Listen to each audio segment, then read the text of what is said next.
ছাত্র রাজনীতি হবে ডাকসুকে কেন্দ্র করে। দেশের জন্য যদি জীবন দিতে হয় সবচেয়ে পরীক্ষিত সৈনিক হচ্ছে শিবির। আর আমি কখনো ছাত্রলীগের সাথে ছিলাম না, ছাত্রলীগ কোনো পোস্ট আমার নাই। রাষ্ট্রকে সংস্কার করতে চাই, আমাদের ক্যাম্পাসগুলোকে আমরা নতুনভাবে বিনির্মাণ করতে চাই। শিবির আমরা আপনাদের মতো একজন মানুষ, আমরা সাধারণ মানুষ, আমরা আপনাদের কথাগুলো বলতে চাই। 1977 সালের 6 ফেব্রুয়ারি বাংলা ইসলামী ছাত্র শিবির ঢাকা বিশ্ববিদ্যালয়ের কেন্দ্রীয় মসজিদ থেকে প্রতিষ্ঠিত হয়েছে। এরপর থেকে 2024 সালের আজ পর্যন্ত শিবিরের সবসময় কার্যক্রম চলমান ছিল। গত 16 বছরে আওয়ামী লীগের এবং ছাত্রলীগের যে ফ্যাসিস্ট শাসন ছিল, ঢাকা বিশ্ববিদ্যালয় যদি আপনারা দেখেন, ঢাকা বিশ্ববিদ্যালয়ে শিবির সন্দেহে যখন কাউকে পেয়েছে তারা প্রথমে নির্মমভাবে নির্যাতন করেছে। নির্যাতন করার পর হল থেকে বের করে দিয়ে থানায় দিয়েছে এবং শিবিরকে দানব আকারে এই সমাজের কাছে তারা হাজির করেছে। শিবিরের সব ধরনের অধিকারকে কেড়ে নেওয়া হয়েছে। শিবির যে একজন মানুষ, এই মানুষের যে ন্যূনতম অধিকার, সে অধিকার পর্যন্ত ছিল না। সে কারণে আমরা বাধ্য হয়ে আমাদের পাবলিকলি আমাদের কাজগুলো করতে পারিনি, কিন্তু সাধারণ শিক্ষার্থীদের যে দাবি দাওয়াগুলো, সাধারণ শিক্ষার্থীদের যে প্রত্যাশাগুলো ছিল, সে আলোকে আমরা সবসময় তাদের সাথেই ছিলাম। আর আমি কখনো ছাত্রলীগের সাথে ছিলাম না, ছাত্রলীগ কোনো পোস্ট আমার নাই। শিবির কি সত্যি মানুষের রক্তাক্ত বা রক্কাটে, বা শিবির কি সত্যিই জঙ্গি? আমি কখনো দেখিনি, আমি আমার বুদ্ধি হওয়ার পর থেকে আমি কখনো দেখি নাই শিবির কারো রক কাটতে, অথবা আমার যারা নেতা ছিল, দায়িত্বশীল ছিল, তাদেরকেও কখনো আমি দেখিনি। এটা সম্পূর্ণ একটা প্রপাগান্ডা। একটা হচ্ছে দীর্ঘদিন ধরে যে ফ্যাসিস্ট যারা ছিল তারা এই ধরনের একটা প্রপাগান্ডা তৈরি করে মানুষের মাঝে একটা ভয়ের সংস্কৃতি, ভয় তারা ঢুকিয়ে দিয়েছে। যে শিবিরকেই কেন এত বড় করে টার্গেট করা হয়েছে? কেন পুরো দেশ এবং জাতি বিশ্বের কাছে শিবিরকে একটা নিষিদ্ধ সংগঠন, জঙ্গি হিসেবে কেন তাদেরকে পরিচয় করানো হয়েছে? এর পেছনে ঘটনাটা কি? অন্যান্য তো আরও রাজনৈতিক দল আছে, কিন্তু শিবিরই কেন? আচ্ছা, ফ্যাসিস্টদের নেচারটা হচ্ছে এমন, তারা যে কাউকে যখন তাদের শত্রুকে তারা আইডেন্টিফাই করে, তারা হচ্ছে তাকে দানব আকারে হাজির করা। তো তারা মনে করেছে এই দেশের সবচেয়ে দেশপ্রেমিক নাগরিক হচ্ছে শিবির।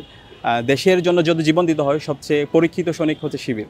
ওই জায়গা থেকে তারা টার্গেট করে, শিবিরকে টার্গেট করে তারা বিভিন্নভাবে প্রপাগান্ডা চালিয়েছে।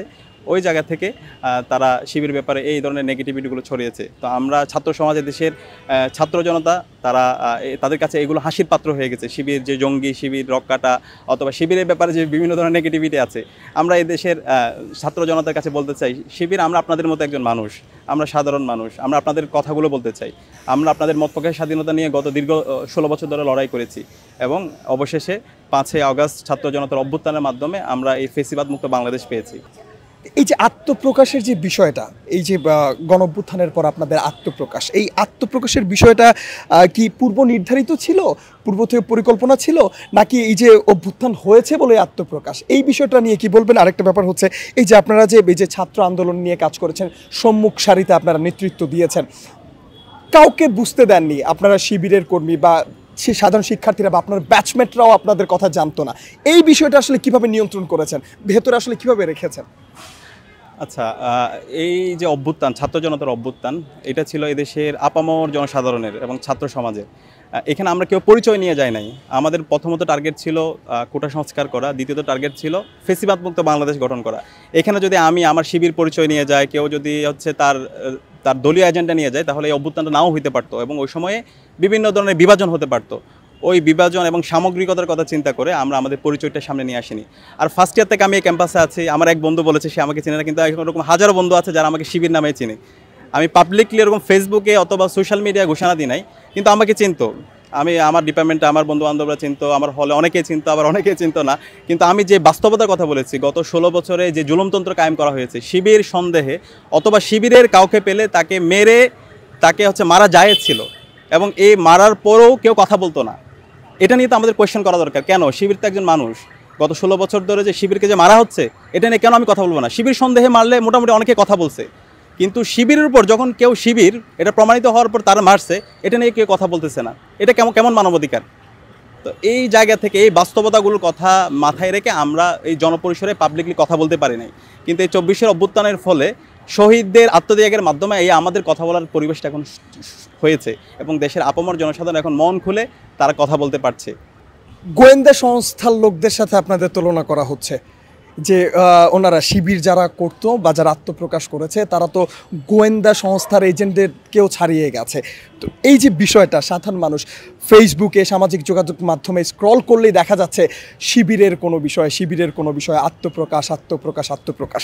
তো এই যে বিষয়টা উচ্ছ্বাস, সেখানে পজিটিভিটি আছে, সেখানে নেগেটিভিটি আছে। এই বিষয়টা নিয়ে সাধারণের উদ্দেশ্যে কি বার্তা দেওয়ার থাকবে?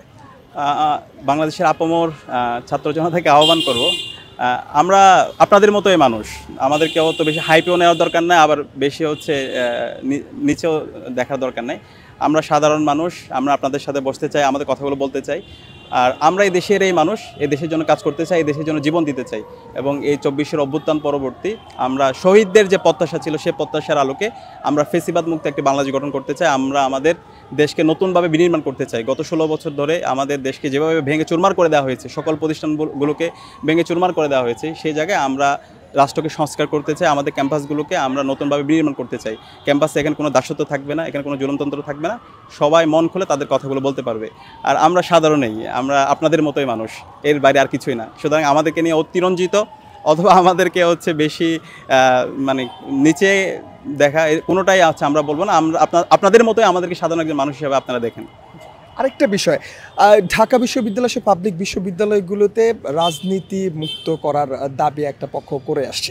তো এই বিষয়টা না কি বলবেন, যে বিশ্ববিদ্যালয়ের রাজনীতির বন্ধ করা বা না করা, এই নিয়ে আপনার মন্তব্য আসলে কী থাকবে বা যুক্তি কী থাকবে যদি বন্ধ করার বিপক্ষে থাকেন আপনি?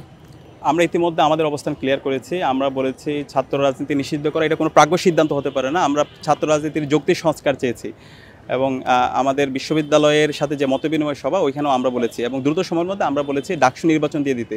ছাত্র রাজনীতি হবে ডাকসুকে কেন্দ্র করে।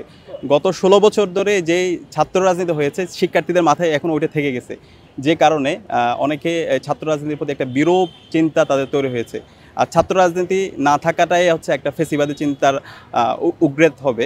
তো সেই জায়গা থেকে আমরা বলেছি, যেহেতু সবাই সংস্কার চাচ্ছি, একটি পলিসি ডিবেট হতে পারে, ওই পলিসি ডিবেটে প্রত্যেকের সংস্কারের প্রস্তাবনাগুলো আমরা পেশ করতে পারি। এর ভিত্তিতে আমরা নতুন ছাত্র রাজনীতির বন্দোবস্ত করতে পারি। 24-এর অভ্যুত্থান পরবর্তী মানুষের মধ্যে একটি প্রত্যাশা তৈরি হয়েছে। এখন সকল মানুষ তার কথা বলার অধিকার ফিরে পেয়েছে, সবাই তার মত প্রকাশের স্বাধীনতা পেয়েছে। গত 16 বছর ওটি ছিল না। গত 16 বছর ফেসিস্টরা ভিন্ন মতকে যেখানে পেয়েছে সেখানে নিষ্পেষণ করেছে, তাকে দমন করেছে, তাকে নির্মম নির্যাতন করেছে। কিন্তু এই 24-এর অভ্যুত্থান পরবর্তী আমাদের শহীদ যারা আছে, আমাদের গাজীরা আমাদের এই কথা বলার সুযোগটা করে দিয়েছে তারা। তো সেই জায়গা থেকে এখন আমরা স্বাধীনভাবে আমাদের মত প্রকাশের স্বাধীনতা পেয়েছি, আমরা কথা বলার সুযোগ পেয়েছি। সেই জায়গা থেকে ইসলামী ছাত্র শিবির এখন ঢাকা বিশ্ববিদ্যালয় সহ বাংলাদেশের সকল ছাত্র সমাজকে সাথে নিয়ে মনের কথাগুলো বলবে। শিক্ষার্থীদের যে দাবি দাওয়াগুলো আছে, সেই কথাগুলো এখন স্বাধীনভাবে বলার সুযোগ পেয়েছে এবং এখন থেকে বলবে।